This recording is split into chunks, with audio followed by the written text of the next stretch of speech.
Kevin Pietersen, the former England captain, born in South Africa, loves visiting India. I think my first trip here was in 2003 or 2004, I forget to remember. But I know that it was a very long time ago. And coming to India then compared to coming to India now is just the most remarkable difference, the most remarkable change. In 2003, 2004, the trip to India was like, oh no, we've got to go to India. 2024, 2024, when can I go to India? My kids, I brought my kids for the first time to India in October last year. We had the most unbelievable holiday. We holidayed here in Mumbai. Then we went up to Rajasthan. We stayed in Jaipur for a few days. And then we went to found tigers in Ranthambore. And my kids still talk about that holiday. When are we coming back? When are we coming back? When are we coming back? They even want to come with me to the IPL this year. So with that being said, I've got a tremendous relationship with India. I've got a great relationship with India because I was very competitive on the field. I think so. Hopefully my cricket and what I did on the field is very respected. And I've always respected India for the love that I've had since coming to this great country. I was lucky enough to score runs here. I was very lucky because the Indian public are not stupid either. They can be nice for a certain period of time, but if you're rubbish, you're gonski. Currently, he is in India as a commentator for the ongoing white ball series, India versus England, the T20 leg, which ended on Sunday with India winning the series 4-1. Upcoming is the 3-match ODI series just before the Champions Trophy, starting on 6th of February in Nagpur. And Kevin Pietersen is looking forward to that 3-match series. Today in Mumbai, he was there for a promotion event and he spoke about cricket, about his love for visiting India. Well, Kevin Pietersen, 104 test matches, 23 hundreds. He loved batting against India, both in England and in India. And who can forget his match-winning knock in the test match at the Wankhede in 2012. Kevin Pietersen, my first remembrance of Kevin Pietersen, he had not yet qualified for England. This was in early 2004 when he visited India as a member of the England A side with Rodney Marsh, the former late legendary Australian wicketkeeper who was accompanying the England A as its coach, and he was also the English selector then. This was in February 2004 and Kevin Pietersen scored a majestic 130 odd against India A as an opener, though it was on the losing side. It was on a losing cause. I remember Kevin Pietersen having a conversation with Rodney Marsh soon after the match that he was asking Rodney Marsh if he was selected for England in the then upcoming series. But then Rodney Marsh said he had to wait for a few more months as he had not met the qualification requirements. But then once Kevin Pietersen qualified to play for England, he was a devastating batsman. His knocks, he just destroyed the bowlers, and he also took a particular liking for India, and he averages 50 plus in tests against India.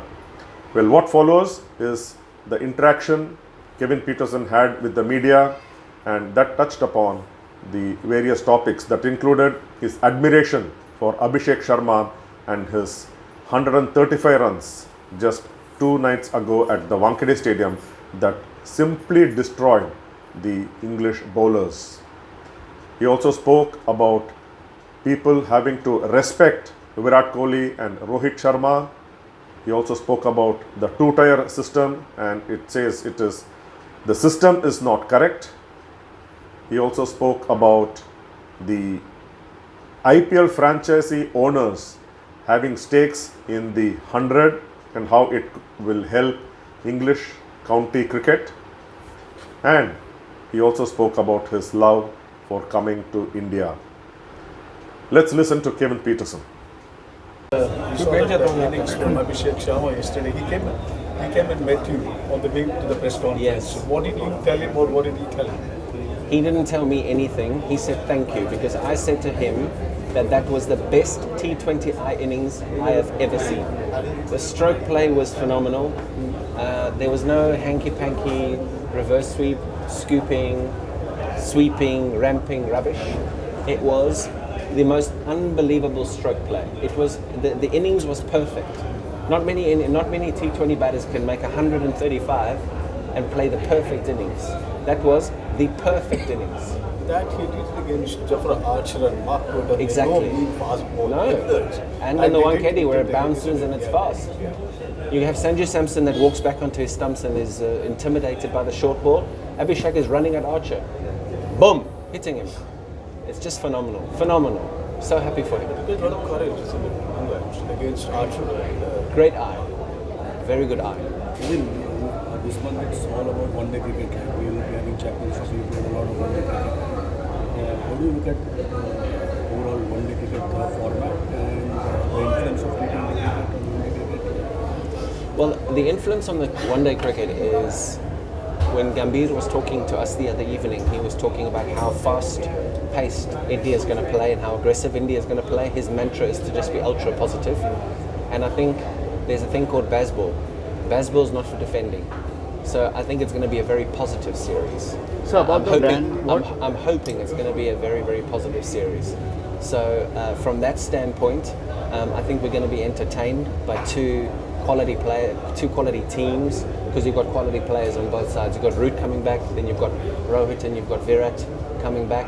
So Yashasvi Jaiswal, I mean, it's going to be such a brilliant series. And with Rohit and Virat, they've been a bit out of form in last sort of years. That happens, no problem. You feel they'll bounce back? Brother, I played 104 test matches. I scored 22, 23, 24 test hundreds. That means 1 in 4 or 5 test matches was good. You guys need to understand, these guys are human beings. When they look back at their career, you give them bamboo now, but they come back at the end of their careers, you look back and how did they make you feel when they played? They made people feel happy. It's not all about statistics. It's not all about winning and not about losing. And you finish your career like I did, people talk to me about how I made them feel when I played. Virat makes people feel amazing. Rohit makes people feel amazing. So they should be celebrated. You get to 36, 37, 38. I always feel those kinds of players should be celebrated. People shouldn't be giving them a constant stick. I think it's unfair. There's a lot of talk that they should retire. Unfair. Unfair. How can you tell somebody who's scored as many runs as these guys, they must retire, you must retire, you must retire? Yes, it's a discussion and it's a topic. I get it, I understand it, but they deserve more respect than that. Kippy, with the Champions Trophy starting this month, Yeah. How do you look at the Champions Trophy as such? And then your brother is a very good question. I haven't even looked at it. I haven't even looked at it.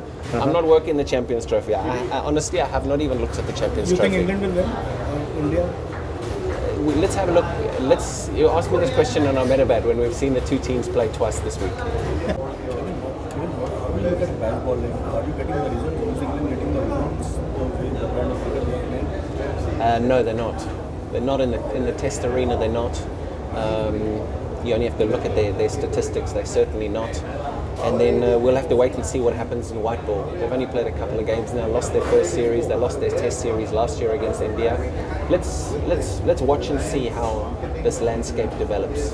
I don't think deep down, if you ask them, they're achieving the numbers that they want to achieve. KP, Abhishek Sharma, Varun Chakravarthy was a good success in T20s. Now he has been added to the one-day squad as well. He's been added? Yeah. There may be a chance he might be picked for championship. You think T20 bowlers, when the batsman is not compelled to hit a six, it's a very good question. I think the English batters will be better against him in the one days because they can spend more time. Longer format. Not every ball is an event. Not compelled to hit six. Exactly. So is it a wise decision?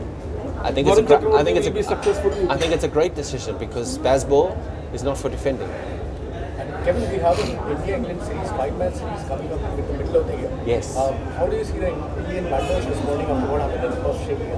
And what sort of wickets do you think England should prepare given that there is the threat of Jasprit Bumrah and the other Indian bowlers? Bumrah has been I know, mate. I played lots of Test match cricket against India in England, and the best cricket wickets are the cricket wickets that are fair and go the distance. I think the first 4 days at Lord's are already sold out, so I think the curator's going to want 5-day game. I think they'll always want the 5-day game because it suits the revenue model. But I think for England to win, you've always got to make sporting conditions. You've always got to leave a bit of grass on it. You've got to trust that the England batters will cope better than the Indian batters. India just has to try and keep Bumrah fit. That's what India need to do over the next few months. They've got to keep Bumrah fit, and that's the big ball that the BCCI have got to toss up. They've got to try and understand and figure out what did they do. Did they play him in Champions Trophy?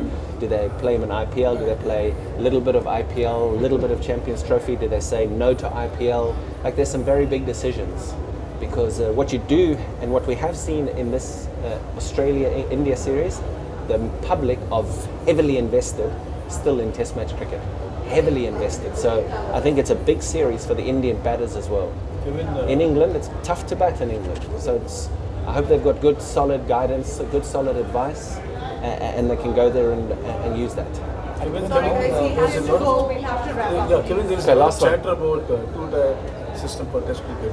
Yes. What's your thought on that? I think it was unfair for people to have a go at South Africa when all South Africa did was win the Test matches that they won, and they ended up in the final. So it's not the countries or the players that are at fault. The reason why there's the discussion on the system is because the system I don't think is correct. You need to be playing everybody. It doesn't work like that. Premier League, IPL, SA20, Bundesliga, all of these leagues, they all play each other. Then you find out who's the best. You can't just go and play him and play him and play him and go, okay, you beaten him, right, boom, final. It's not work. Thank you. Listen, at the end of the day, you're an absolute idiot if you don't think that India runs the world of cricket. Okay? India runs the world of cricket.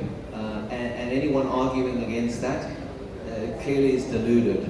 So actually, when you see what India is doing for global cricket, the amount of cash that's being injected into now this last couple of weeks, the English cricket game, it's amazing for world cricket.